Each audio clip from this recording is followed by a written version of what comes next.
To look at this, very good. To drive, very good. But just, there are again these bits. Very flimsy.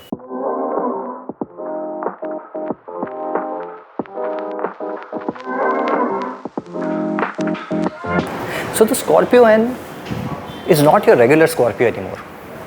It is new, it is stylish. It has got some very nice electronics for you. So as you can see, the car looks muscular. It looks beefed up. It looks bigger and taller.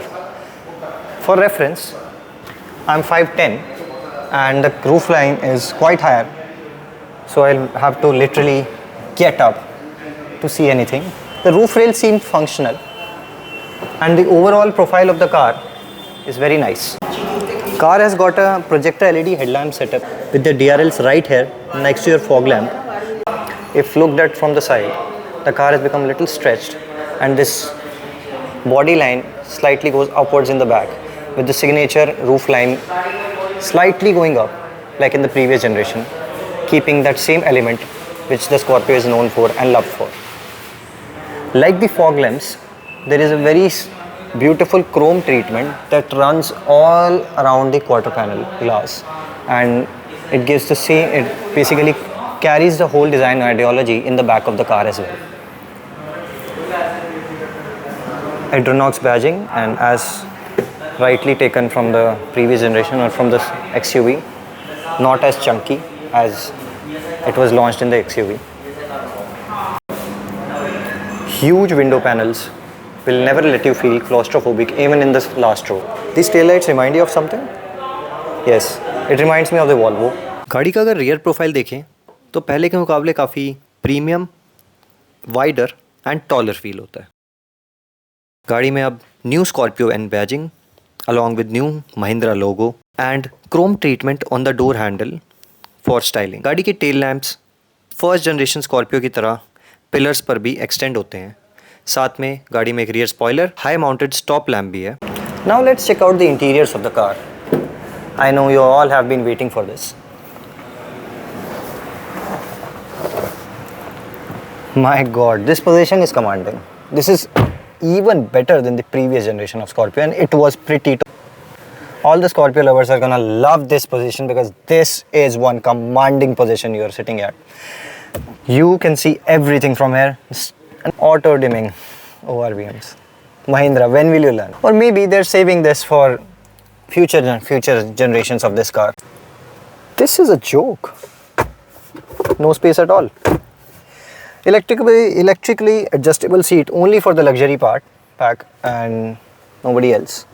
This is again mechanical. The steering here is only height adjustable, not telescopic, and the range is also not that much. So overall, very nice.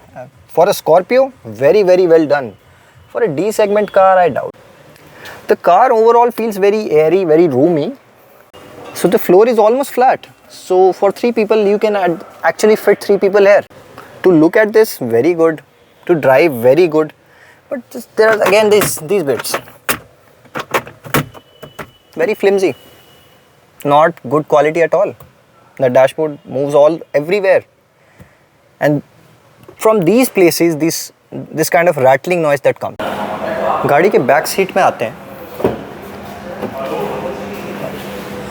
जो door है आपका काफ़ी wide खुलता है, not complete 90 degree but very sufficient, so entry and exit is not that hard, although you still have to climb a little. For the older people थोड़ा मुश्किल होगा। पीछे से देखते हैं तो कुछ इस तरीके का व्यू आपको नज़र आता है। ओवरऑल काफ़ी कमांडिंग पोजीशन। मेरी हाइट 5'10" है और ये सीट मैंने अपनी seating position, driving seating position के हिसाब से सेट की हुई है, और फिर उसके बावजूद मुझे एम्पल लेग रूम मिलता है। हेडरूम अगर आप देखें तो मुझे लगभग 3-4 इंच का हेडरूम मिल रहा है, बट अगेन अगर कोई ज़्यादा लंबा हो, 6 फुट 3-4 इंच का हो, तो उसका सर यहाँ पे फिट नहीं आएगा, अड़ सकता है। हाँ, सीट रिक्लाइन का ऑप्शन दिया गया है। उसके बाद काफ़ी हद तक हेडरूम आपको और मिल जाता है, all thanks to the scooped roof line. आप यहाँ से रूफ लाइन देखेंगे तो काफ़ी स्कूप्ड है, जो कि क्लासिक स्कॉर्पियो का एक सिग्नेचर एलिमेंट था जो यहाँ पे कैरी फॉरवर्ड किया गया है। थर्ड रो एंट्री अगर आप गाड़ी की देखें तो इस साइड पे one touch auto tumble option नहीं है, इसमें सिर्फ सीट्स नीचे आएंगी। अगर आप सेकंड रो दूसरी साइड, अगर आप गेट की दूसरी लेफ़्ट साइड से आएंगे, सेकंड रो एंट्री में only left side auto tumble option है।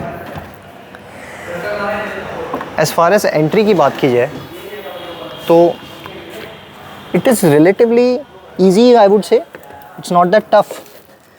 बट जो लास्ट रो है is again very similar to the XUV 700 and feels quite similar to that only. Leg room is minimal, under thigh support is poor. The overall length of this seat is very less, that's why the under thigh support can never be good. You will get a 12 volt socket here and two holders for your cell phones.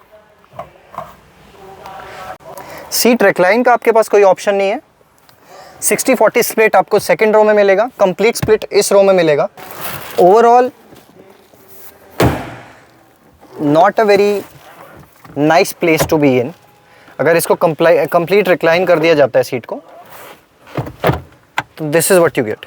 No knee room, not even good for kids. No head room, no head room at all. I am 5'10", my head is touching. Speakers are right next to your ears, so overall a poor place to be in. Third row of the Scorpio N is not at all practical. It's better kept down and used as boot only. Let's check out the boot of the car. Nah, not much to check out. Overall, I believe it's even lesser than the XUV, by the way. Toolkit is fixed right here for some reason. It's not there. The boot space is not there. They have just given it, they have named it a 7-seater, but this is the boot that you get. Nothing that is going to impress you here. सामने इसमें camera लगा हुआ है और इसमें driver drowsiness alert जैसे features भी इन्होंने ऑप्शनल पैक में दिए हैं, जो लग्जरी पैक इसका होता है।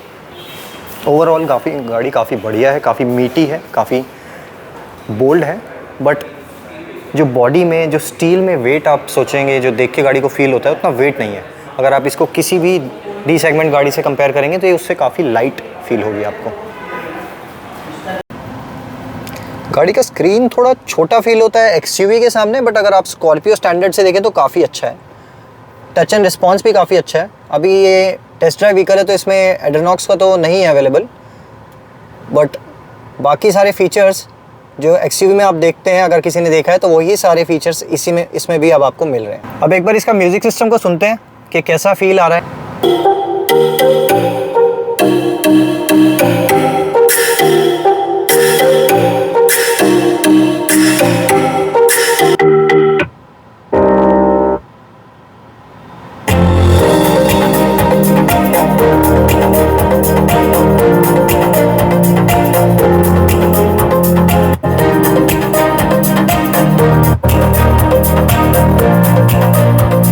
जैसा कि अभी आपने देखा, इसके डिफरेंट मोड्स हमने देखे, उसको देख के काफ़ी अच्छा म्यूज़िक सिस्टम है।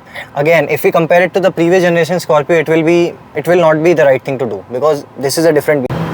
बहुत ही अनएक्सपेक्टेड चीज़ जो मैंने स्कॉर्पियो एन में देखी है वो है ये, आप देख पा रहे हैं। महिंद्रा फिर भी थोड़ा बहुत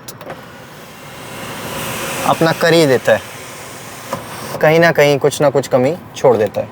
ये भी मैनुअल है, सनरूफ खोलेंगे बंद करेंगे तो अपने आप हाथ से करना पड़ेगा, खुद नहीं बंद होगा।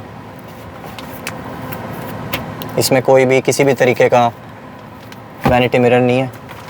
वैनिटी मिरर है, लाइट भी है। एडजस्टेबल सीट बेल्ट भी नहीं है गाड़ी में, something we were expecting. Although the quality of the material is very good, feels very nice. Now let's see if the car drives as well as it looks. We'll start with the petrol variant, which comes with the same M-Stallion engine that you have experienced in the XUV 700. Engine gives similar power figures, that is 200 bhp of power and 370 Nm torque for manual transmission and 380 Nm of torque for automatic transmission. The car feels quick but planted. Overall, the maneuverability of car has improved, and right off the bat you can see it pulling, and it will keep pulling till the time you do not let off your feet from the throttle. गाड़ी में अब mileage की बात करें तो आप probably somewhere around 7 to 9 का mileage automatic के लिए, 9 to 11 और 9 to 10 का माइलेज मैनुअल के लिए आप इसमें एक्सपेक्ट कर सकते हैं सिमिलर ड्राइविंग स्टाइल में. गाड़ी ओवरऑल इम्प्रूव्ड है, but it still doesn't feel like a Fortuner. Although you sit higher, but the car feels lighter, whereas you expect a little bit of weight from the car of this segment. But एक positive जो मैं इस engine के लिए निकाल के लेके चलूँगा, या एक पॉजिटिव जो मैं इस इंजन के लिए पॉइंट आउट करूँगा, वो है इसकी refinement.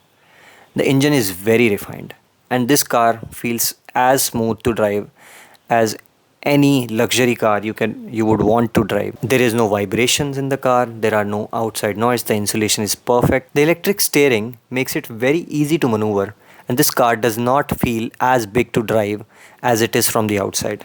The road presence is there, the command is there, the seating position is very high.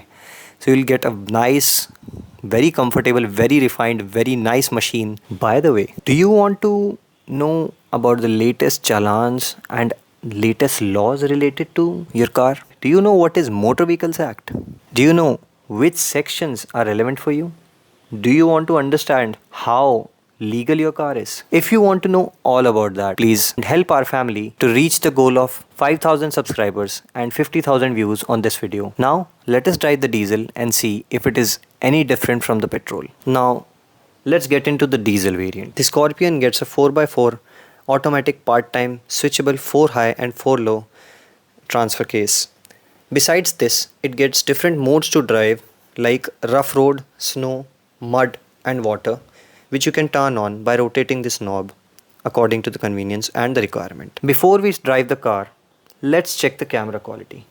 The camera comes with a variety of modes which you can see on your screen, and they feel not at par with some other cars that are in the market, but with the competition like Fortuner, I think it is better only. Now let's start driving this car, and the first thing that you will feel the moment you will start driving the diesel is the level of refinement.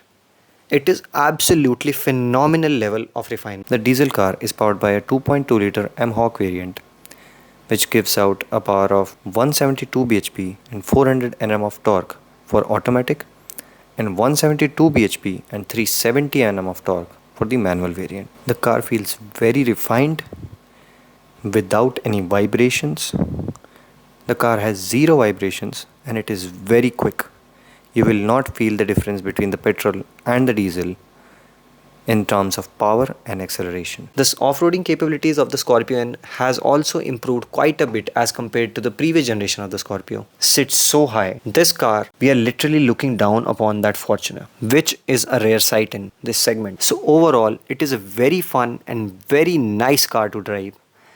You want something at par with the D segment cars, you want something at par with the Fortuner, but half of its price, you should definitely go for this car. You can afford the extra bits, then you can go for the Fortuner, because there are some people who would just go for the name, so that they will always go for the Fortuner. But this car is no less, although it has so much to improve. This car feels very nice in its own way. Now let's answer a question. Should we buy the Scorpio N? So this was our review for the Scorpio N. I personally like what Mahindra has done here, but there is so much room for improvement. It's a nice car, great to drive around. If you're somebody who drives in the city, you can buy it. If you're somebody who wishes to off-road, you can buy it. But again, it is not Fortuner, and it will be a mistake to compare it with that. So if you liked this review, please like, subscribe and share, and stay tuned for our review of the Scorpio Classic, and then I'll tell you whether you should pick this one or the Scorpio Classic. Stay tuned in.